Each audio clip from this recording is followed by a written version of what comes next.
pokoknya nu berhubungan jeung Allah teh ngeunaheun ngan hese nyebutkeunana teh mah ngeunah kos kitu mah hese. Nah ieu keur carita ikhtiar urang ikhtiaran teh sing sireumeun coba cara kamari ku ngeunaheun teuing eta sing sireumeun teh ya kok jadi kana hate asupna urang mandi urang ngawudu sakumaha kamari salat akurkeun jeung kamari zikir urang biasa teu maca Quran hayang sing sireumeun terutama zikir lah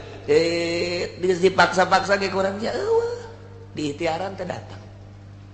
isuk penting gitu deh urang ikhtiaran tah teu datang sabulan urang jadi jepan jadi kos kieu aja kita pernah sing sireumeun ngeunaheun jasa kok ieu mah eueuh cek urang teh tah di ikhtiaran eueuh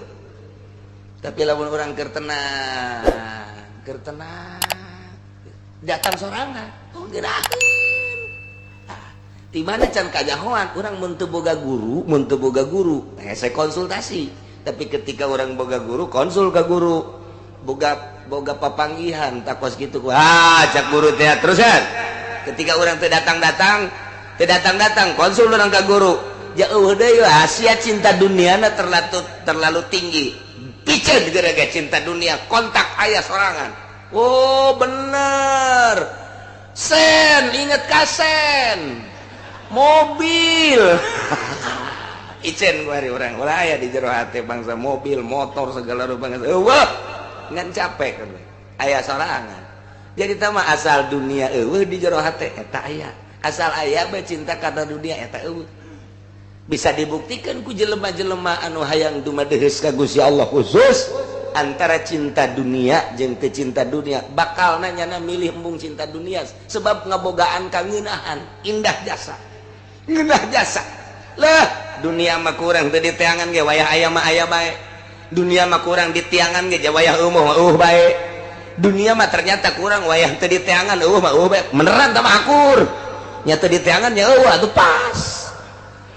kan kos gitu dah buktikan ku urang ku hari jelema anu teu neangan dunia ja wayah boga mah boga bae nang Allah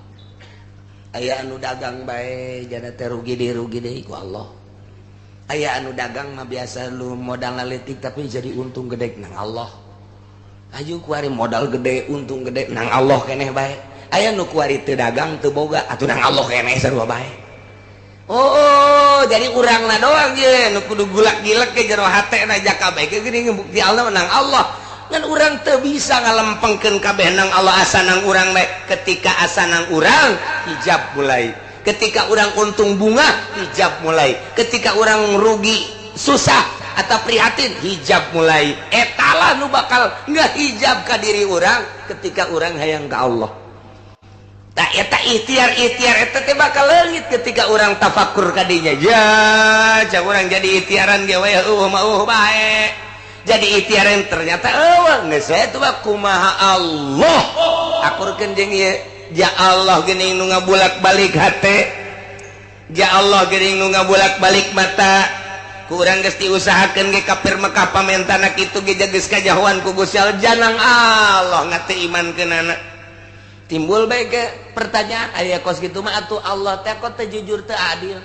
kunaon atuh nya teu diimankeun mulai tah urang protes ka Gusti Allah protes mawa bendera kamari kan bendera buruh geus protes ke presiden aju bendera kitu guru geus ka presiden aju bendera dokter geus ka presiden bendera naon deui sia duh demo ka ditu ka presiden geus kabeh kuari mah demona ka Gusti Allah mau bendera sia ngan datangna ka mana ya ka Senayan aya di Senayan tah di mana ya Allahnya ayo coba demo masing-masing ai kos kitu mah tuh Gusti Allah teu jujur teu adil nu mantak urang lamun teu ngaji bakal cilaka bae bakal cilaka datang ka mana ieu budak ye tauhidna datang ka mana datang ka dieu kadinya bae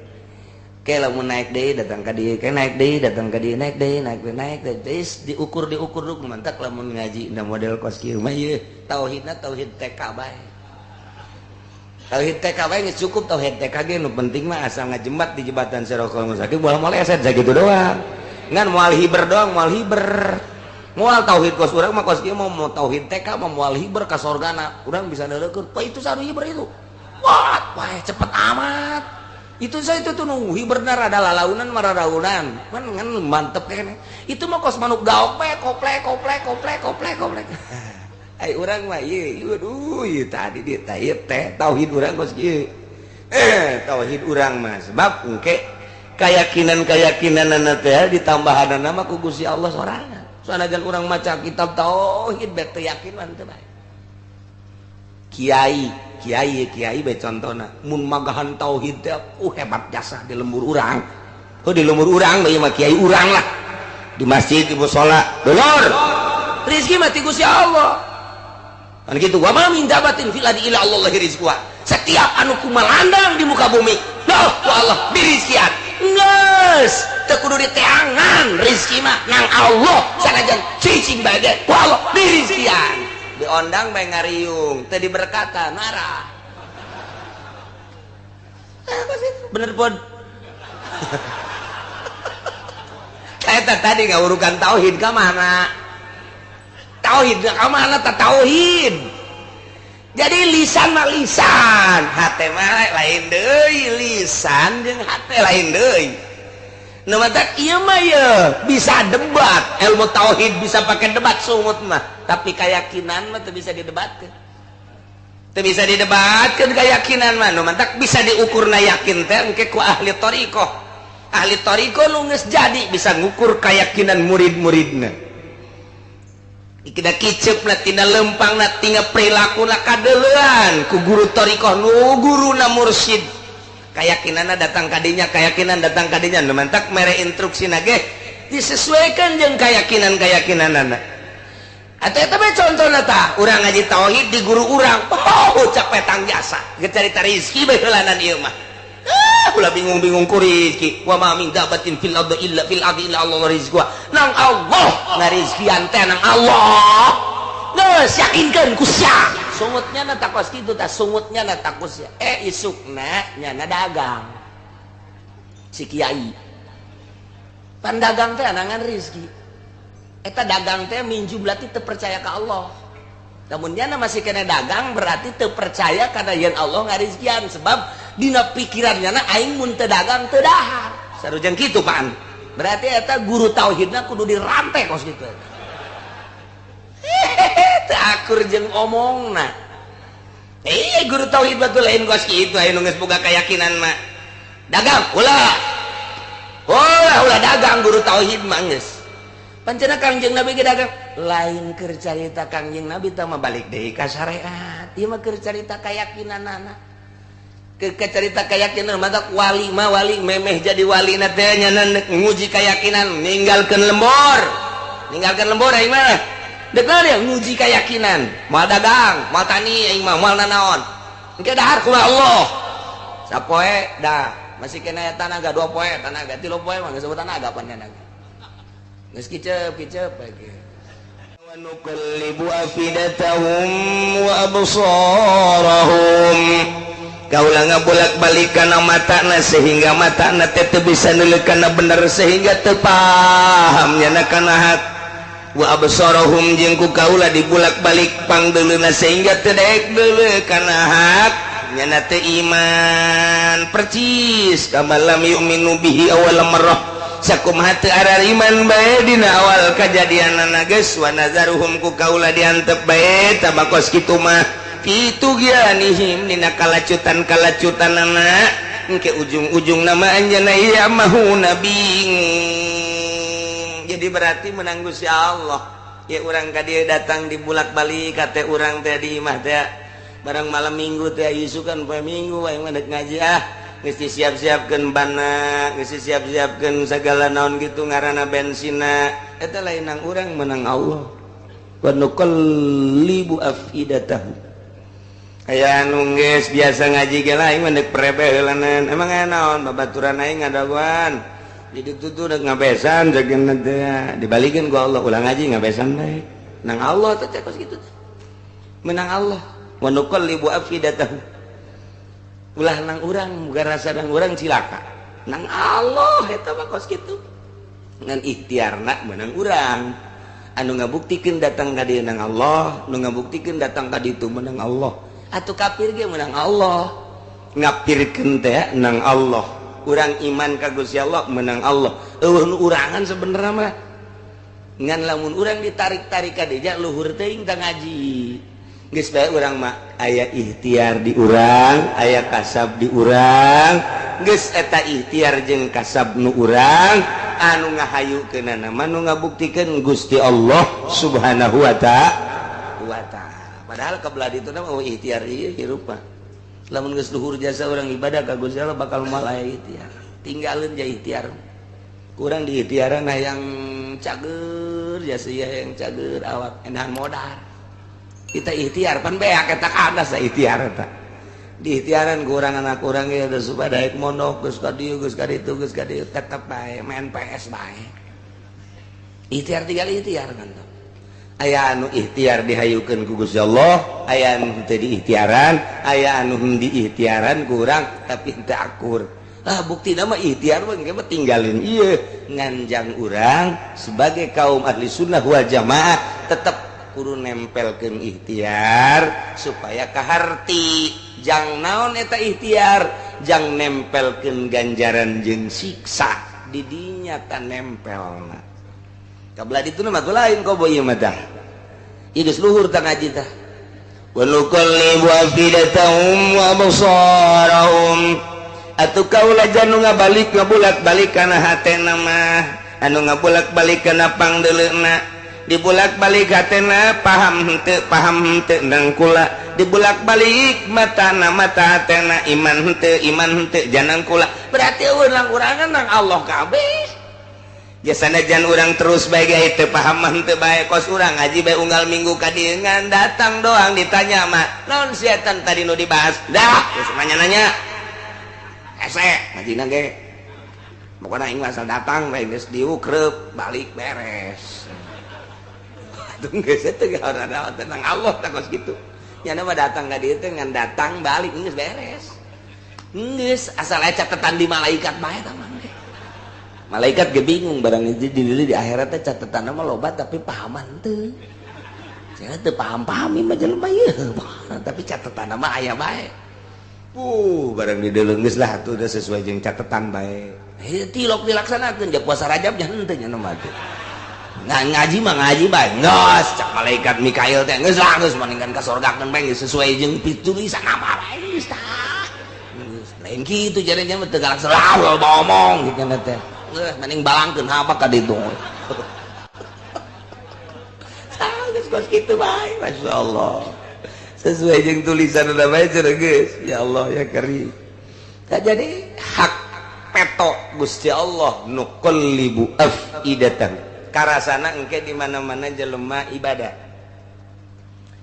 ketika ibadah ka Gusti Allah hayang mantap urang zikir tengah penting atawa maca Quran salat terus zikir sapeting dua peting seminggu dua minggu sebulan dua bulan engke aya bakal rarasaan lain deui sing sireumeuh awak lain suku lain pan aing urang mah biasa nu sing sireumeuh teh suku doang tah mah teu kurang urut tah mah ngaranna ieu mah lain ceuli ge sing sireumeuh ceuli sing sireumeuh di urang kaget asana aya pocong boy sing sireumeuh kieu biasa mah sing sireumeuh kabeh kulit-kulit sing sireumeuh kabeh jiji kahulu-hulu ka dieu sing sireumeuh kabeh kaget kan orang pasita eureun zikir teh teu boga perasaan ku kumaha ipan menjadi kos kieu teu boga perasaan di mana kumaha teh kaeueuh teh sing sireumeuh teh eueuh biasa deui urang mulai deui disalah zikir atau baca Quran sarua bae nama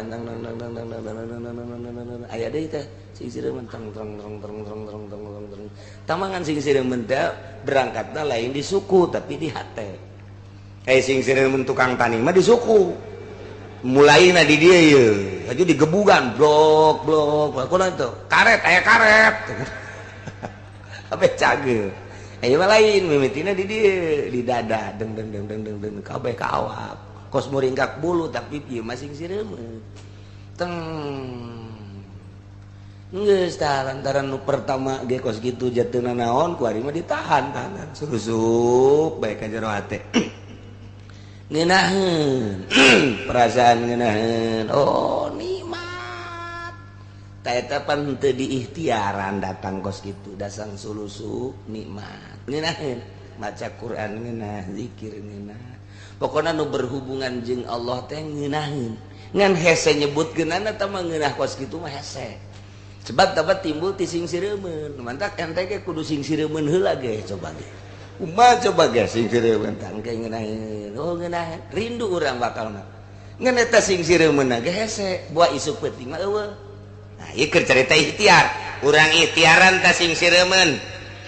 coba cara kamari ku ngeunaheun teuing eta sing sireumeun teh ya kok jadi kana hate asupna urang mandi urang ngawudu sakumaha kamari salat akurkeun jeung kamari zikir urang biasa teu maca Quran hayang sing sireumeun terutama zikir lah dipaksa-paksa ge urang ya eueuh diikhtiaran teh datang isuk peuting kitu deui urang ikhtiaran tah teu datang sabulan urang jadi jepan jadi kos kieu aja kitu pernah sing sireumeun ngeunaheun jasa kok ieu mah eueuh cek urang teh tah diikhtiaran eueuh tapi lamun urang keur tenang datang sorangan oh gerahin di mana can kajahoan orang mun teu boga guru saya konsultasi tapi ketika orang boga guru konsul ka guru boga papanggihan takos gitu cak guru teh terusan ketika orang teu datang konsul orang ka guru ya eueuh deui hasia cinta duniana terlalu tinggi piceun gara-gara cinta dunia kontak aya sorangan. Oh bener sen inget kasen mobil icen kuari orang ulah aya di jero hate bangsa mobil motor segala rupa eueuh ngan capek kan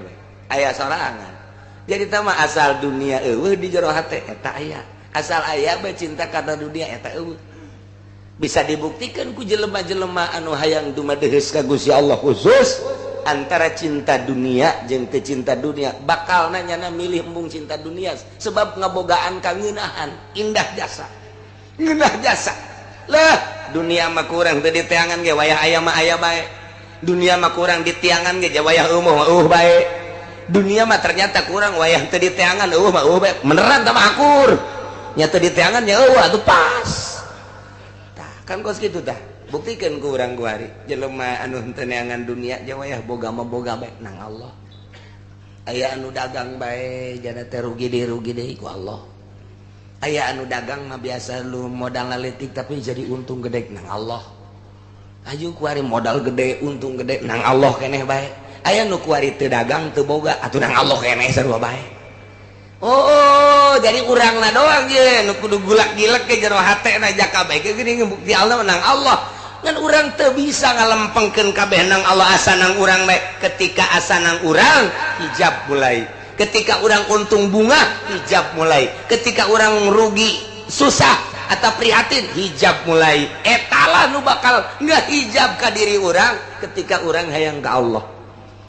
tak eta ikhtiar eta teh bakal leungit ketika urang tafakur ka dinya ya cak urang jadi ikhtiaran ge we mah bae jadi ikhtiaran ternyata eueuh geus eta mah kumaha Allah akurkeun jeung ieu ja Allah geuning nu ngabulak-balik hate ja Allah geuning nu ngabulak-balik mata ku urang geus diusahakeun ge kafir Mekah pamentana kitu ge geus kajahoan ku Gusti Allah janang Allah ngate imankeunana timbul bae ge pertanyaan aya kos kitu mah atuh Allah teh kok teu jujur teu adil kunaon atuh nya teu diimankeun mulai ta urang protes ka Gusti Allah protes mawa bendera kamari kan bendera buruh geus protes ke presiden aju bendera kitu guru geus ka presiden aju bendera dokter geus ka presiden bendera naon deui sia duh demo ka ditu ka presiden geus kabeh kuari mah demona ka Gusti Allah mau bendera sia ngan datangna ka mana ya ka Senayan aya di Senayan tah di mana ya Allahnya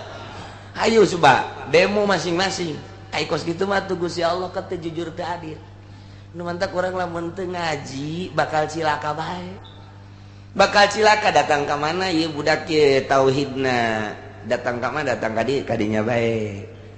ke lamun naik deui datang ka dieu ke naik deui datang ka dieu naik deui naik diukur dulu mantak lamun ngaji da model kos kieu mah ieu tauhidna tauhid TK bae tauhid TK bae geus cukup tauhid TK ge nu penting mah asal ngajembat di jembatan Siratal Mustaqim moal maleset sakitu doang ngan moal hiber doang moal hiber moal tauhid kos urang mah kos kieu mau tauhid TK mah moal hiber ka sorgana urang bisa neulekeun pa itu saru hiber itu wah cepet amat itu saya itu tuh nunggu hiberna rada lalaunan mararaunan kan ngan mantep kene itu mah kos manuk gaok pe koplek ai urang mah ieu aduh ieu tadi dieu teh tauhid urang kos kieu tauhid urang mah sebab engke keyakinan-keyakinanna teh ditambahanna mah ku Gusti Allah sorangan sanajan urang maca kitab tauhid bet teu yakin mah teu bae kiai bae contona mun magahan tauhid teh hebat jasa di lembur urang di lembur urang bae mah kiai urang lah di masjid di mushola dulur rezeki mah ti Gusti Allah kan gitu wa ma min dabatin fil ardi illa Allah rizquha setiap anu kumalandang di muka bumi lah ku Allah dirizkian geus teu kudu diteangan rezeki mah nang Allah sanajan cicing bae ge ku Allah dirizkian diondang bae ngariung teu diberkatan marah bener pun eta tadi ngaurukan tauhid ka mana tauhid ka mana ta tauhid jadi lisan mah lisan hate mah lain deui lisan jeung hate lain deui nu matak ieu mah ye bisa debat ilmu tauhid bisa pakai debat sungut mah tapi keyakinan mah teu bisa didebatkeun teu bisa didebatkeun keyakinan mah nu matak bisa diukurna yakin teh engke ku ahli thariqah nu geus jadi bisa ngukur keyakinan murid-muridna ikida kiceupna tina lempangna tina perilakuna kadeuleuan ku guru thariqah nu guruna mursyid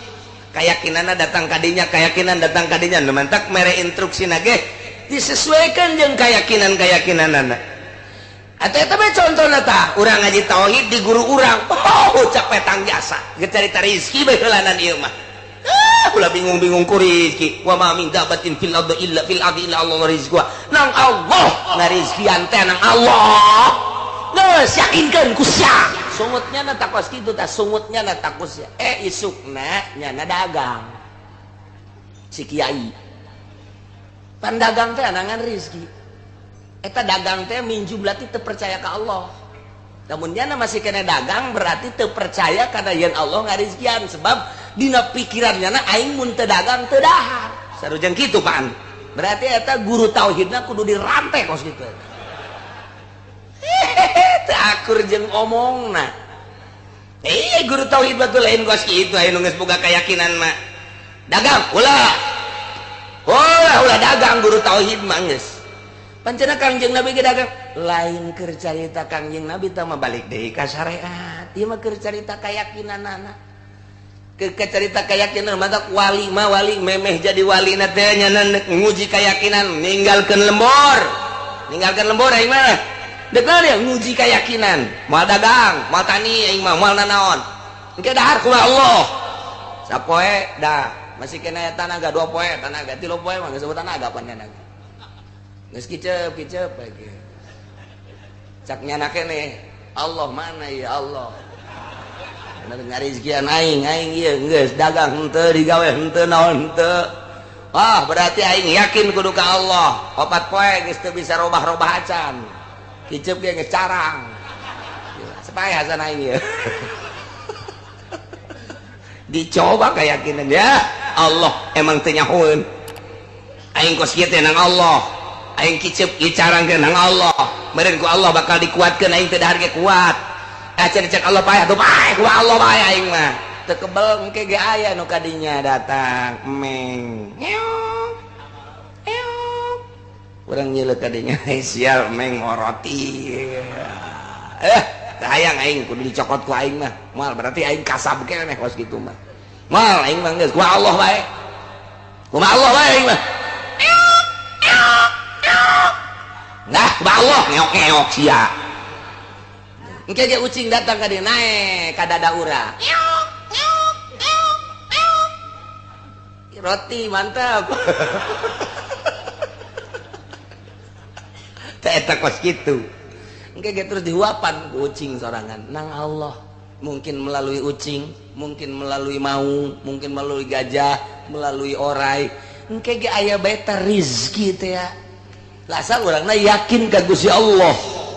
Tah wali ka leuweung ka gunung ninggalkeun paramean dek nguji diri yakin aing ka Gusti Allah. Abun geus kapanggih ka karak tangke geus diuji urang ku Gusti Allah setahun 2 tahun 3 tahun di leuweung misalna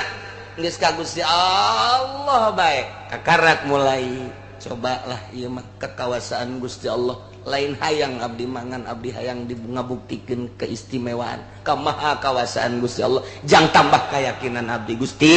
coba ieu daun langboh ku abdi dek dicekel dek dicokot dicekel dirames-rames ku abdi supaya jadi 100 ribuan. Bismillahirrahmanirrahim. Dia Masya Allah maha kawasa Allah ku abdi dek dicokotan dek dibawa ka imah dek ngabangun imah batal sia kunaon juga dinya atuh tawali blon tawali teu meunang wali Gusti eta kos kitu geus ka ditu nama atuh sakecap nyata wali mah sakecap nyata engke bakalna teh langsung naon bae ge anu kunyana gitu diomongkeun dipikir ka hayang langsung diijabah ku Gusti ngannya nangis sembuh nusok dicarita-caritakeun ku almarhum abah teh aya hiji jawara gregeteun jasa ka kiai lantaran eleh ge seku kiai kiai na ka mana bae dihormat-hormat ai jawara makin surut bae leuh waing sia ditangtangan gelut eleh deui jawara kiai na hebat mah kiai eleh atuh kiai mah gelut jeung jawara teu kudu make besi teu kudu boh atuh di lawanan make besi mah ngaranna jawara pada jawara aya nah maik set make kuda-kuda ayo jotos aing ku sia dijotos teu datang-datang jotos aing ku sia jotos aing ku sia ya uhna naonan pan pegel sorangan pegel tah jadi ilmu kiai mah ulah kudu jotos main jotos ulah geus main jotosanana ulah kudu datang tah gini dadana kiai babar tah mah ya bak kok ya bak ya bak ya bak ya bak ngagejebur sia didinya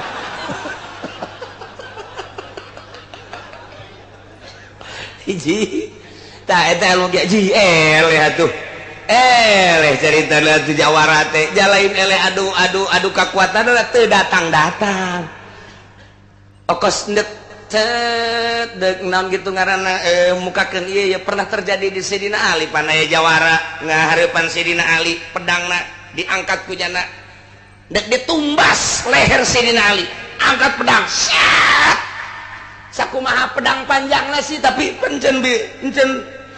anggeus sial cek jana teh ieu pedang asupkeun deui ku jana Sidina Ali na seuri bae ngahaneng dihareup cabut teh syat jangan geus kene bae cek jana bae dilepaskeun malah mah dicekel di tengahna cat panjang kene bae ke pedang jadi manjangan tidinya kapan cek Sidina Ali teh kajenting ku anjeun dicabut terus cek Sidina Ali kersaning Gusti kula dijaga ku Gusti Allah moal kudu lepas eta pedang tina sarangkan diragakeun pan plek bae asyhadu an la ilaha illallah wa asyhadu anna muhammadan rasulullah tuh jadi ngalawan tiba heula ge ngalawan wali-wali Allah mah lain kudu kekuatan lain tinju balas tinju boh ti dituna bahwa ti dituna tak kos kitu bae tah ninju teu datang-datang atawa datang mah datang ngan karasana ku leungeunnyana ieu sakumaha batu tinju aing Gusti dak aduh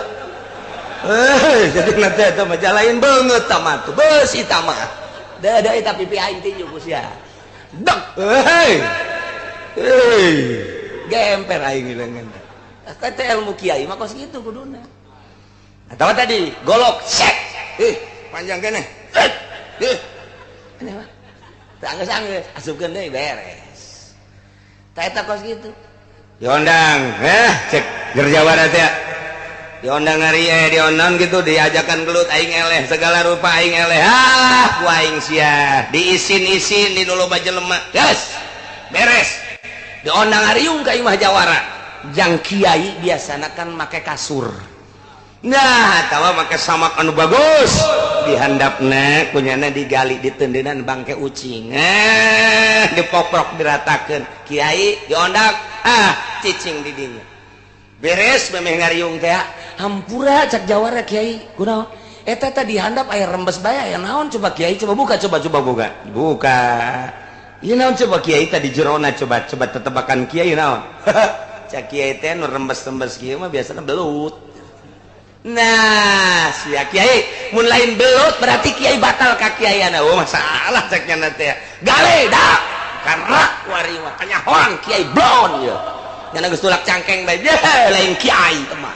geus jawaban buatannya nah begitu dibuka bangkai ucingnya jadi belut sial kiai ucing jadi belut sakecap nyata masyaallah tah eta geus kitu kumaha eta wa nuqallibu afidatahum dibulak-balik hatena ku Gusti Allah ieu iman ieu henteu ieu marifat ieu henteu ieu syuhud ieu henteu nang Allah wa absarahum mata'na iman jeung teu iman paham jeung teu pahamna nang Gusti Allah nu mantap atuh hese-hese amat urang teh endek hayang sugih deketan bae Gusti Allah ulah ka Gunung Kawi atuh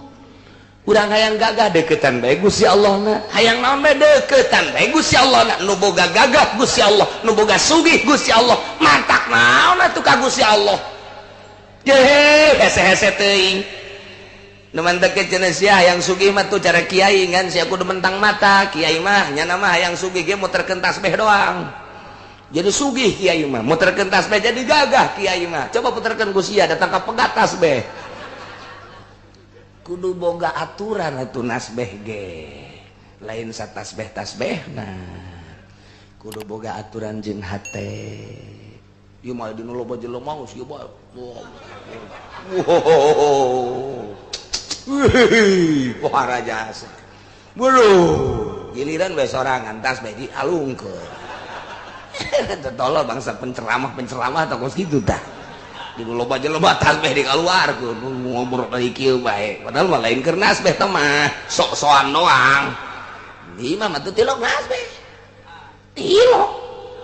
malah mah dek salat ge leungit tasbih ka mana nya bari ku tilok-tilok mah bener wa nuqallibu afidatahum wa absarahum kama lam yu'minu bih awwal marrah wa nadharuhum fi tughyanihim ya Allah andapkeun ka Gusti Allah jelema kos kitu keun lacut terus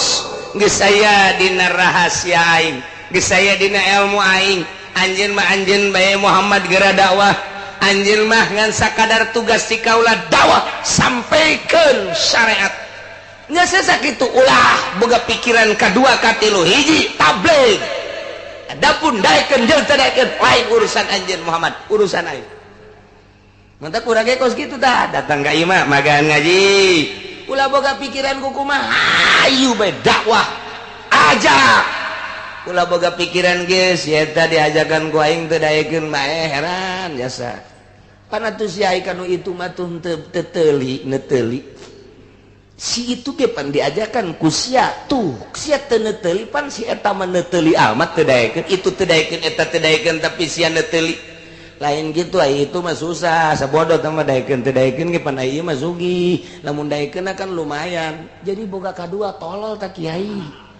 namun geus boga kos kitu moal beres dakwah geus dakwah mah ngaji nyaritakeun rukun wudu nyaritakeun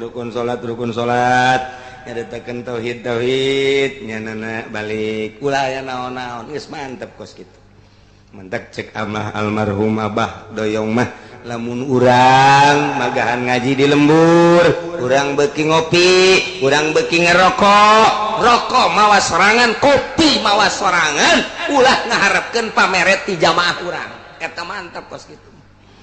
geus urang beuki kopi mawa termos urang mawa jingjingan bila perlu dagang kopi urang di dinya geus rokok naon urang nu beuki bawa ulah ngaharepkeun ti jamaah lamun geus ngaharapkeun ti jamaah geus moal muai tama ilmuna boro-boro jang muridnya na ge can bisa make ilmu sakitu bae tuh gitulah nya iyalah dakwah Kangjeng Nabi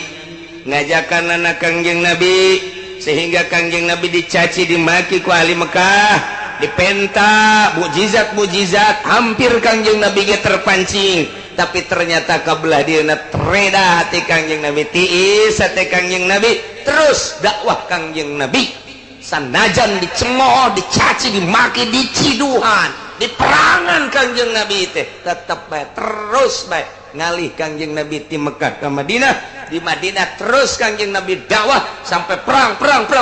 hasil daripada dakwah Kangjeng Nabi 14 tahun anu silam alhamdulillah urang kuari iman ka Allah iman ka Kangjeng Nabi urang Kangjeng Nabi Muhammad sallallahu alaihi wasallam Kangjeng Nabi teh akos cai mantak wa ma arsalnaka illa rahmatan lil alamin mun nyaritakeun rahmat hartina rahmat eta cai kumaha teh cai teh lamun ku urang dibendung kemudian ku urang dipake mandi kemudian cai dipake ngindum kemudian cai pake gitu naon ngaranna nyebor jarara di tatangkalan dinikmati ku urang tina cai tersebut urang bisa ngarasakeun kasegeran ngarasakeun hasil daripada cai ngeunah eta rahmat Kangjeng Nabi teh kos cai lamun eta cai ku urang diantepkeun cai mah ngalir bae tapi urang mah teu melu atuh urang henteu pernah menikmati kesegeran cai henteu pernah pake nyebor henteu pernah pake menikmati hasil daripada seboranana tah eta mah kos kafir Kangjeng Nabi liwat ibarat cai kafir teu melu ka Kangjeng Nabi percis sakumaha tadi urang mah begitu cai datang Kangjeng Nabi ku urang teh di rumah caina dijieunkeun tempat urang mandi di dinya ngalawudu di cai rahmat ngaranna tah dipake nyebor hasil seboranana di dahar ku urang geus urang mah gupak di rahmat Allah bentukna cai rahmat Kangjeng Nabi urang Kangjeng Nabi Muhammad sallallahu alaihi wasallam ngan eta cai sing hade ulah di kotoran ajuk wari cai di kreditan kotor teh caina teh kotor dek gupakna ge atuh kotor ngaran sing hade caina ulah diribaan caina sing hade rahmat Kangjeng Nabi teh dibentukeunna kalmai kos cai ngalir terus ke unggal negara kumu di Indonesia mah cai Kangjeng Nabi ya rahmat Kangjeng Nabi asal urang geus iman berarti urang kena cai rahmat Kangjeng Nabi nyambung jeung Kangjeng Nabi mata kurang maca salam ka Kangjeng Nabi atuh aya Kangjeng Nabian mun urang dicontohan ku cai urang teh aya Kangjeng Nabian ketika urang assalamualaikum ya Rasulullah atuh teh kudu hese-hese ja eta Kangjeng Nabi na ge eta geus aya di urang cai Kangjeng Nabi teh rahmat teh cai nah caina ku urang teh kuari geus diinum ja urang mah geus iman berarti urang teh geus aya Kangjeng Nabian geus aya Kangjeng Nabi ketika urang assalamualaikum ya Rasulullah atuh ngajawab Kangjeng Nabi alaikassalam urang maca shalawat Allahumma sholli ala sayyidina Muhammad wa alaihi emang aya Kangjeng Nabian di awak urang eta iman ka Kangjeng Nabi cai rahmat geus aya di awak urang ketika urang maca shalawat atuh Kangjeng Nabi ngadengekeun oh sia macana saeutiknya 11 dongnya cek Kangjeng Nabi geus lumayan lah 11 geus sakitu-gitu ketika caina di kreditan je aing teu betah di awak sia ieu cek Kangjeng Nabi kos ya jadi kos kitu atuh nyahoeun Kangjeng Nabi sebab eta cai diinum ku urang ibarat cai mah jadi atuh awak urang teh aya rahmat etalah rahmatan lil alamin kos kitu jadi urang iman ka Kangjeng Nabi seakan-akan urang nginum cai Kangjeng Nabi aya Kangjeng Nabian di awak urang tinggal ku urang disuburkeun jeung dihenteukeunana tergantung urang adapun urang geus nginum rahmat Kangjeng Nabi aya Kangjeng Nabian geus lantaran iman ka Allah iman ka Kangjeng Rasulullah tinggal urang nyuburkeunana doang aya urang keur ngaji kuari ngaranna keur subur deuk nyuburkeun iman ye begitu urang ngaji datang sugan we cenah iman subur ye alhamdulillah barang ngaji teh rada gede iman teh keluar beneuleuh berang da leutik deui kamawa ka ditu kadada nu nongtot teh siga teh iman urangnya masyaallah